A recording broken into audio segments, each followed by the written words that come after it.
Ross, thanks for joining us. Congratulations. You must be so proud of that performance. Thank you, Dave. Yeah, extremely proud. We've been talking a lot. You know, when you win a couple of games, it's fantastic. Gives you a nice feeling, gets you back on track. But we've been talking in the last couple about let's aspire for more. And what I don't mean reaching for the stars. I mean we aspire for more week in, week out, daily.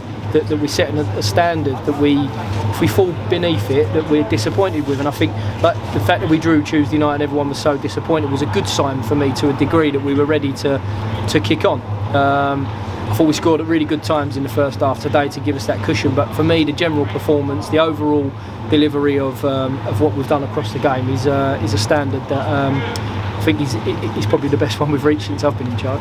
And James Boak had a real impact on the left-hand side. Well, it's 1-0 to the fans that think that James should be playing left wing, isn't it? So, I think look, there's never for me been a doubt that James can't play there. But for me, it's very easy to then just turn down the fact that he's done very, very well when he's played at left back.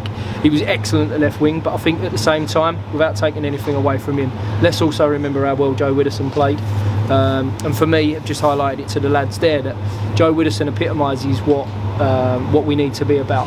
2 years ago when we won the league, it was a lot of conversations about Charlie Lee, Alex Lawless, the lads that might necessarily have been starting every week, setting a standard in training. Joe Widdowson comes in, does his job properly every day, as does James Dayton, Jamie Turley. So they're ready to step into the group and ready to perform when they're needed, and don't carry disappointment around with them too much. So delighted with both, delighted with Jobs, and I think that they contributed to a massive all-round team performance. 4 goals from 4 players and all good goals. Very, yeah. Obviously, for me, Danny Johnson shows incredible resilience because he'd be disappointed with a penalty. He could have got us off to a fantastic start, but didn't let it bother him. And got himself in the Danny Johnson positions to tuck the first one away, and nicely worked in terms of the way both wriggled into the box. The 2 free kicks are outstanding. Jobes doesn't leave any room. No goalkeeper in the world stops that one. And then Connor's clever enough to spot the mistake in the wall to hit it into that space. So delighted for him. And then I suppose a bit of a collector's item in terms of Craig Clay not only scoring but sinking one in the top corner. It had a very similar feel, albeit not the same cheer from the fans of when Joe Widdowson scored with his right foot against Walsall last year. He deserves that one, doesn't he? 3 assists so far this season for Craig. Yeah, he does, and his performance again today drives us on. His press, he's for me in the last, 6, 7, 8 months maybe, I can't think back to just before lockdown, I feel for me that Craig Clay has really settled into a different way of playing and a position that we're asking him to deliver. So his tactical discipline is fantastic, and then what that means is his decision making can be a lot calmer when he gets on the ball, and for him to pick that one out, like I say, as unexpected as it was, I'm absolutely delighted for him. The downside is the faithful weren't here. They would have loved this, wouldn't they? Well, I mean, wouldn't the place have been rocking, Dave? Yeah, so disappointing. But I'm sure there was a number of people sitting at the end of their televisions today, cheering us on, enjoying that performance. And I suppose that's all we can do at the moment. No one quite knows. We keep asking the question, we keep banging on the doors about when people are going to be allowed back in.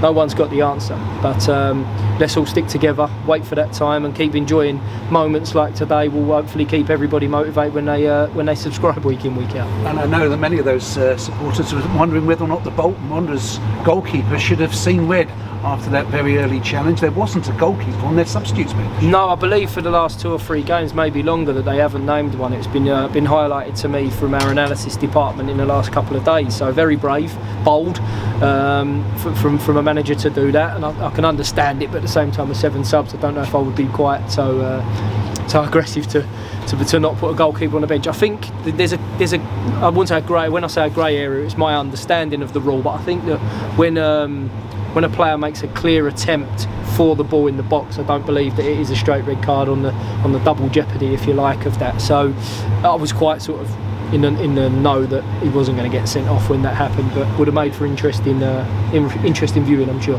And the first time this season you picked up maximum points here in E10. Yeah, that I think there was a time last season, Dave, when you and I had a conversation after a game about disappointing home form. And this has to be our place that we're picking up our points. Travelling back from Tranmere on a Tuesday night with points is a fantastic feeling, but this needs to be the place that people don't want to come. Normally we'd say that about the supporters getting behind us and making it hard for the opposition, but we haven't got that luxury, so we have to do that ourselves. And my message to the lads today, and the great thing for me from them to each other, has been, let's not make this just one to think back on. Let's make this an opportunity to build upon, and we need to do that both at home and away. Well, as you know, Ross, coming back from Nailsworth, Forest Green isn't a bad way of sort of feeling, and that's what you've got on Tuesday night. Yeah, they come thick and fast, don't they, Dave? And I think in the not too distant future we might actually not have a Tuesday night game. I don't know what we'll all do with ourselves with no football once we get that opportunity, but going to be tough again for me, a team that should be and will be at the top end of this division this year. We've already gone there, like I say all the time now, we're not intimidated by anyone. We'll be there, we're going there confident. We'll really go and look to impose ourselves on the game, and hopefully come away with a share of the points, or all three if we can. There must be very tired legs. Are you tempted to rotate? Very. I considered it today, if I'm brutally honest. But when your team are informed, you want to keep going with it. And what I suppose a real priority for me now is to make sure that at the forefront of the decisions that I make is that we don't go back to chopping and changing too much. We might need to on Tuesday night, who knows, and that'll be something that we assess over the next little while. I'm sure same for any other club in the league, that going from Saturday Tuesday is always the real difficult one because of the amount of rest time that you get in between. The Tuesday to Saturday, there's obviously that extra day, and it gives you a bit more time to recover. So we'll look at the bumps and bruises and the aching legs and see what we're capable of on Tuesday night. Well, congratulations, Ross. A special performance, special day. I think we'll remember that one, Dave. Thank you. Thank you.